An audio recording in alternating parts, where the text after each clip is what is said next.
Around 2010, when Mattel started releasing their Monster High doll line, I was obsessed. I watched all of the episodes, and I saved up all of my dollars to buy my first doll from Kmart. It was Ghoulia, by the way. And I dreamed of the day that I would see my favorite characters, my ghouls, be live action. Unfortunately, that day wouldn't come for over 10 years until the most recent iteration of the franchise, which included a couple live-action musicals. But when I was a preteen, I was so desperate for a live-action Monster High that I would go on Google every few weeks and type in Monster High live-action movie to see if anything would come up. And I sometimes found rumors that they were going to adapt the Monster High book series into a movie, but there was nothing concrete, except I kept coming across this movie poster of a green hand reaching out of a locker with the title Monster High on it. And of course, I was intrigued, and I was very tempted to watch it, except it was a horror film from the 80s. And as much as my child self wanted to know what was going on, I was too much of a weenie to watch anything that proclaimed itself as horror. The thought of scary monsters was only alright to me if they were also fashion icons. But now, all these years later, I'm a grown adult, and according to Letterboxd, I've watched over 80 horror movies. And most of those I watched without covering my eyes. Except for the Babadook. I don't know why. He scared me so much. I watched this like last year. And also, a lot of the movies Letterboxd considers to be horror aren't really scary.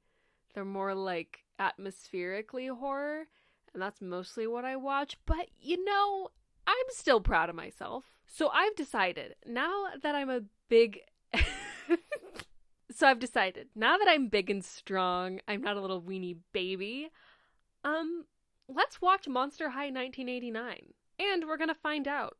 Does this have anything to do with the doll franchise? Is it a weird movie from the 80s that later inspired the doll franchise? Or is it a completely unrelated movie that has the same name? I mean, I can tell you right now, there's no way this has anything to do with Mattel. Common sense is just telling me that. But this is the framing device for my video, so we're going with it. It's time to talk about Monster High 1989. Monster High 1989 starts out with a warning that the film will contain language, violence, and adult situations. It also says that some scenes may be objectionable by sensitive viewers, dead people, and farm animals. And I nearly wanted to turn it off right then and there. That's too scary. We start out in an office set in space, where a mysterious figure known as the Monster in Charge is hard at work deciding what planet to destroy next, when they learn that Mr. Armageddon has stopped the destruction of Earth. And then a nearly nude woman walks in and places something on the Monster in Charge's desk, and oh, it's a comedy. This is a 1986 comedy with aliens and monsters, and I walked right into it. We learn that aliens Doom and Gloom have stolen a doomsday device, literally Mr. Armageddon himself, and they ran away to Earth to hide out. They release Mr. Armageddon, whom the Monster in Charge has previously banished, and he emerges as a basketball. Mr. Armageddon transforms from the basketball and freezes Doom and Gloom and then begins awakening monsters. And as the narrator puts it, Mr. Armageddon began Doomsday by transforming a simple cement sculpture into a horny rubber monster. And then the credits play and...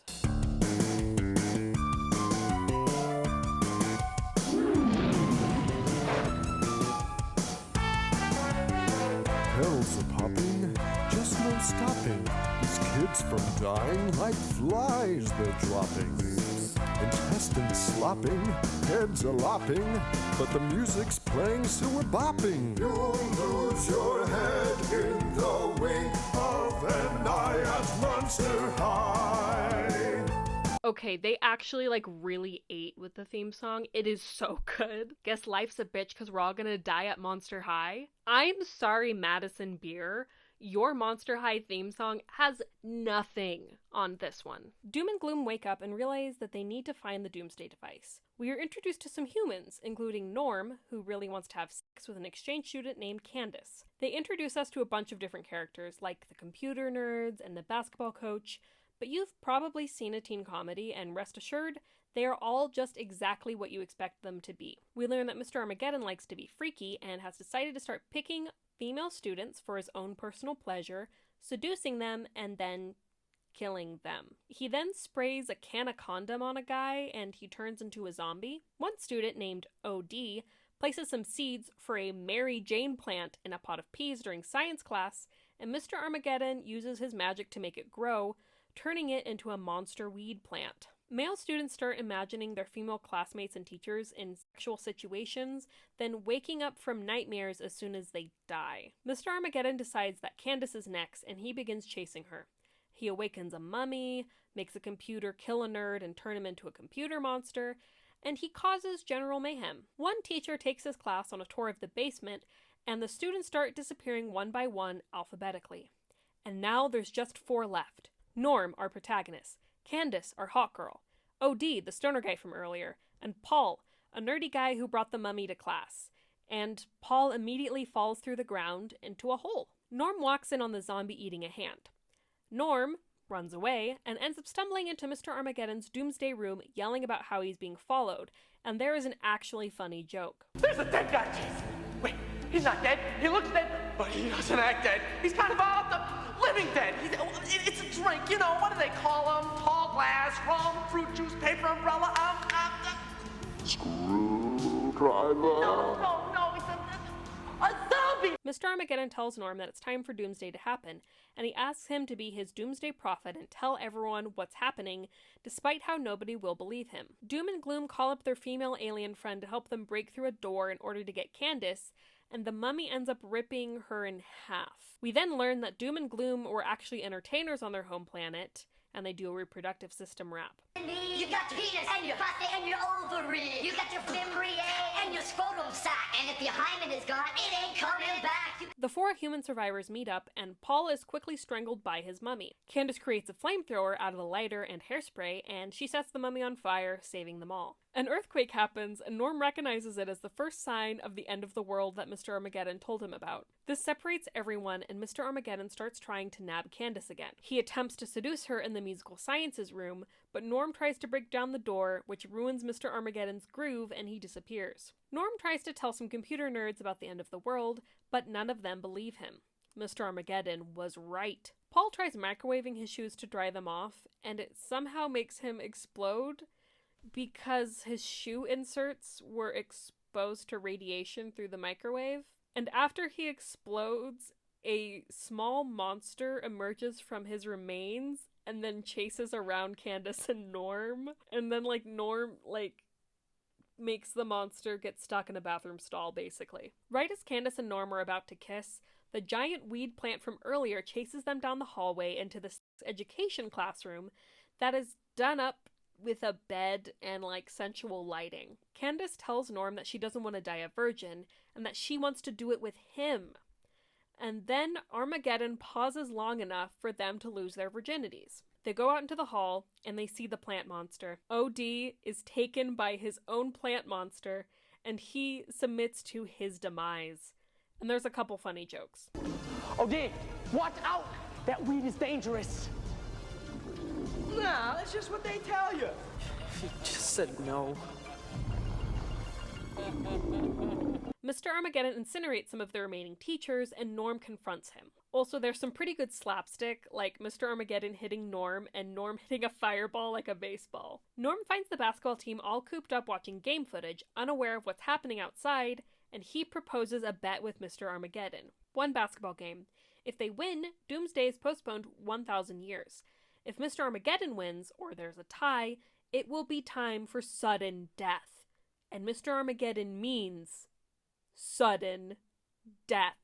Miraculously, there's a blissfully unaware massive cheering section for the basketball team, and Mr. Armageddon brings in his own crew, comprised of monsters he's created over the course of the film and our good friends Doom and Gloom. Many of the human players get taken out by the monsters, and soon enough, the monster team is up by a few points, especially as the computer monster has perfect aim. Candace gets the idea to reprogram the computer to shoot for their team, and her and Norm go to the library, where the zombie chases them. With a gun. The zombie has a gun. Candace ends up shooting the zombie a lot, but Norm gets thrown out a window. Mel, the guy who keeps waking up when he's about to die from a nightmare, ends up getting attacked by and bitten by the zombie. Then Candace tries to beat up the zombie, and Norm kills the zombie with a pole to the head. I don't know, it just happened. They quickly learn computer programming while the basketball game continues, and Mel turns into a zombie. Candace beats him up while Norm figures out computers. The monster team is still winning, and the humans only have one player left, meaning Norm is now on the team. He throws the ball to the computer monster and inserts a floppy disk, making the computer play for the humans now. This makes the game tied, meaning that the humans only need one more point to delay the end of the world for another 1,000 years. 7 seconds left on the clock. Armageddon is trying to keep it as a tie, so we can have sudden death. Norm takes the ball, and it... Takes? What does that mean? Norm shoots the ball, and it hovers around the rim, putting the entire gym in suspense. It finally, after circling the rim a couple dozen times, drops in, and the humans win 68-66. Mr. Armageddon says he'll return in 1,000 years, and Norm is carried off by his crowd of adoring fans. Norm and Candace kiss, just as OD emerges with a joint. That's so stupid. Norm and Candace kiss, just as OD emerges from the hallway in a cloud of smoke, having clearly survived his plant monster. Mr. Armageddon goes back to sleep, and the monster in charge destroys the notion of a sequel. Don't even think about a sequel, amateur. And then there's a bizarre version of the Star-Spangled Banner to the tune of Ode to Joy as the credits roll. Lift your heart and Star-Spangled Banner to America, our land. And let me tell you, I have never felt more patriotic in my lifetime listening to a song that is apparently written and performed by someone named Adele. Adele with 2 L's. And then at least we're able to hear the Monster High theme song one last time before the end of the movie. So what you didn't see in my recap was a lot of boobs. There was also a lot of really goofy gore where people die in comically gruesome ways. But I won't be showing these because I'd like to stay monetized. So if you do want to see the boobs and the gore, you gotta go watch the movie. It's on YouTube. You have no excuse. Clearly, Monster High 1989 has nothing to do with Draculaura or Claudine Wolfe. But we knew that at the start of this video. There is no possible way that it could have been related. The only real connection is that it has the same name, and I assume other preteens came across the movie when trying to find a Monster High live action. So, in lieu of comparisons, let's just talk about the movie and do a little review. Monster High is very much exactly what I would expect from a horror comedy made in the 80s. In all of the good ways and in all of the bad ways. First, let's talk the good. I do think there are a lot of funny moments. I already included my favorite parts in the video, but there are other parts that made me chuckle, even just a little bit. And I will also say that the ultimate concept of this film has its merits. There's a lot of campiness to it, and in moments it really works. It doesn't take itself too seriously, and the log line that can be found on Rotten Tomatoes, high school students challenge a demon and his monstrous minions to a basketball game for the fate of the world, is really good. That definitely intrigued me and pulled me in. There is some good editing throughout the film, and I would really like to know more about the production, because while it does look pretty goofy, it doesn't look terribly low budget. Like, I'm not saying that the film looks good, but I am saying it doesn't look like they were running on, like, I don't know, a college production budget. How about that? So much of the film screams college project, except for the fact that they have all of these costumes and props and multiple set locations that makes that a little less believable. By no means does the film look like it has a really high production value, but it looks higher than it should. But I can't find anything about the production. More on that later. I do also find the character names really endearing, like Norm Median. Are you joking? Ultimately, it feels like a film that really could have been if it were just pushed a little bit further. If the script was tighter, if the acting was better, if the jokes were more biting, and if the campiness was constantly used to its advantage. However, this movie isn't good. It has an incredibly weak plot for how fun of a concept it is. The framing device of the monster in charge truly does nothing for it. And the only reason this movie makes any sense is because there's a narrator explaining to you what's happening. That single push shattered the spell of banishment cast by the monster in charge and released the spectacular, sacred, and simply stunning sphere of imprisonment.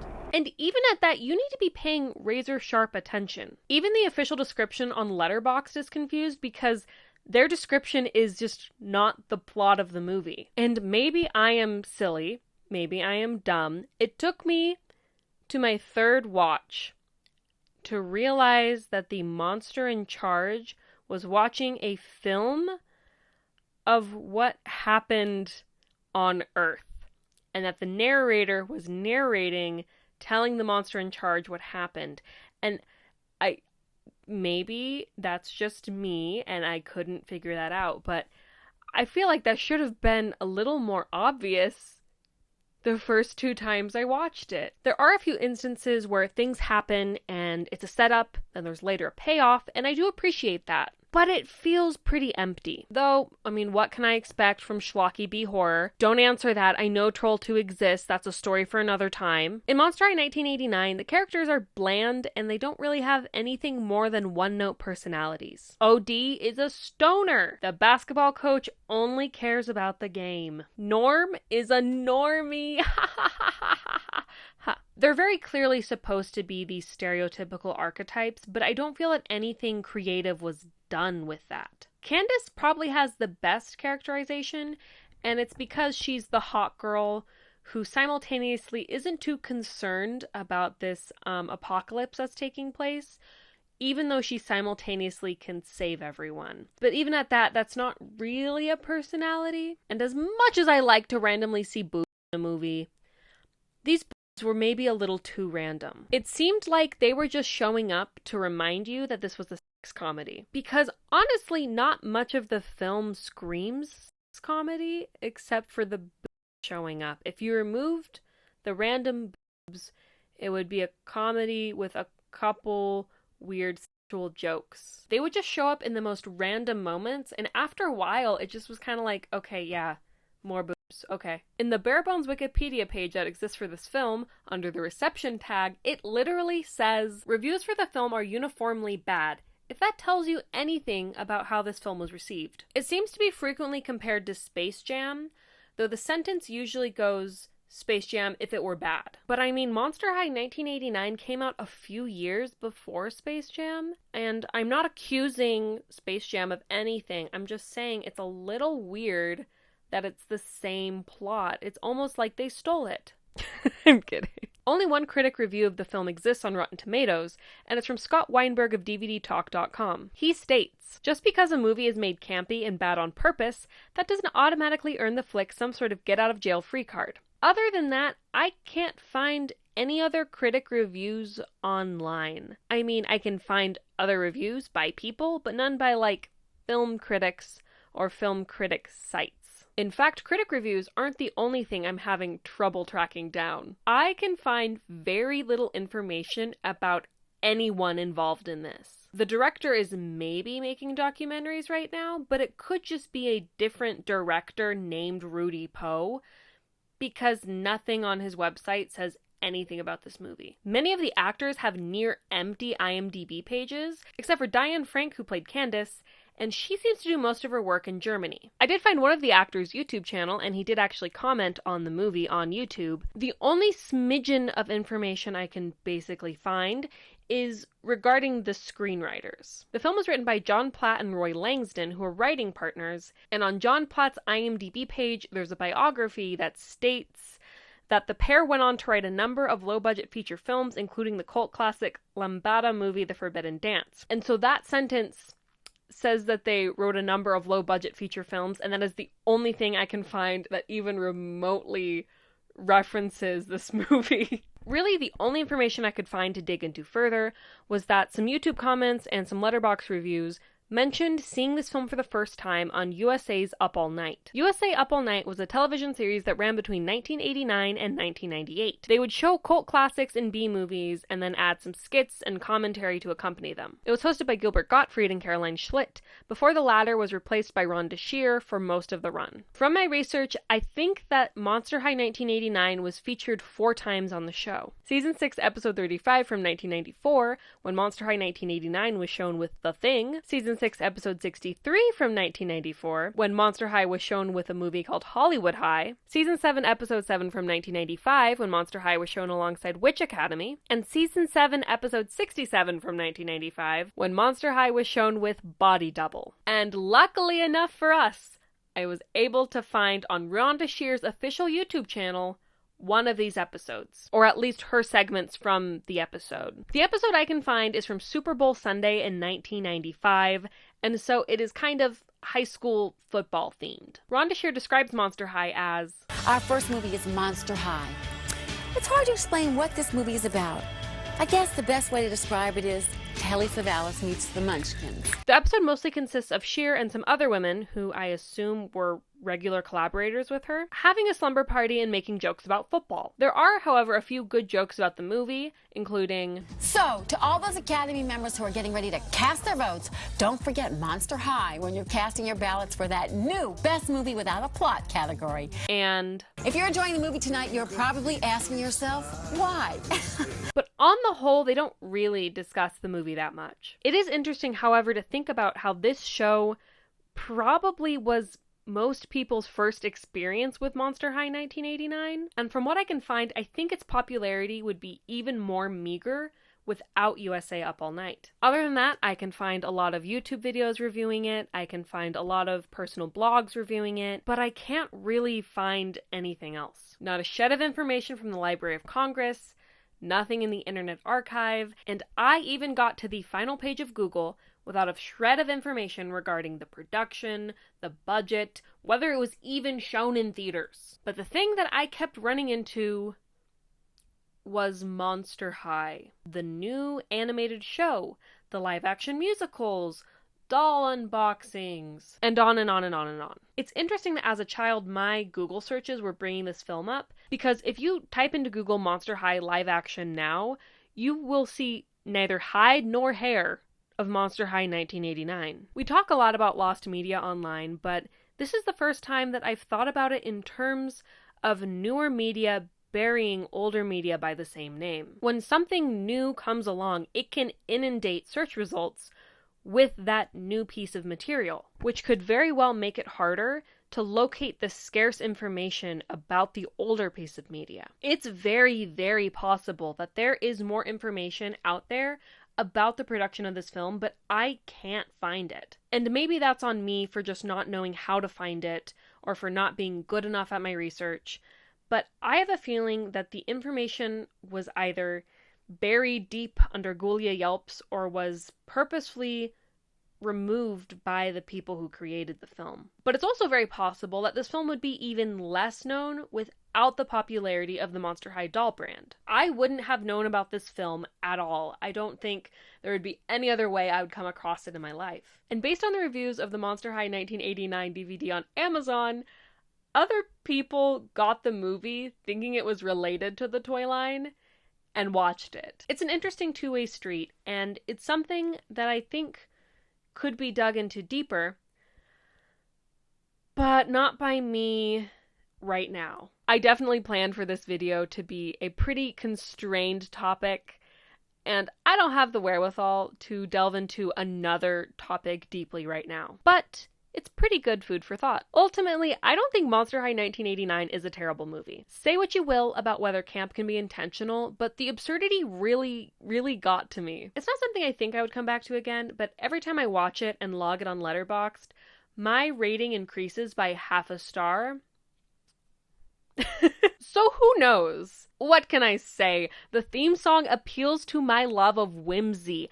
I loved the theme song. It's so silly, so goofy. I am, however, incredibly glad that I didn't watch this movie as a child, because I think that guy blowing up and turning into a little monster would have actually, scarred me for life. Thank you so much for watching this video. I hope you enjoyed it as much as I did. If you're new here, welcome to the channel. I hope you enjoyed the video, and if you did, you could subscribe or watch some of my other videos and then subscribe if you want. For my returning subscribers, thank you again for tuning in, especially for this shorter, less involved video. I have some pretty big projects that I'm working on right now, and I really needed to turn my attention away from them and onto something that I could just think about for a few days. Which is why this video is a bit more toned down. I don't have the fun makeup, I don't have sets. The closest I got to theming is red light and an American Psycho t-shirt. But that's also because I'm kind of working through a crummy skin condition right now, and when I put makeup on it, it makes it worse. That's neither here nor there. Thank you again for watching, and I hope you have a good day. And I hope you watch Monster High 1989.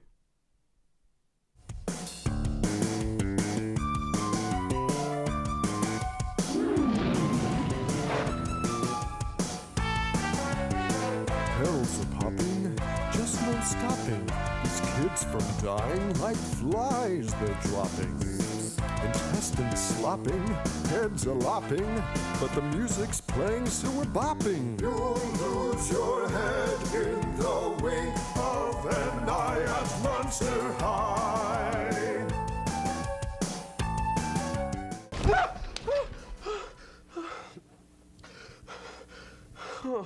Oh shit.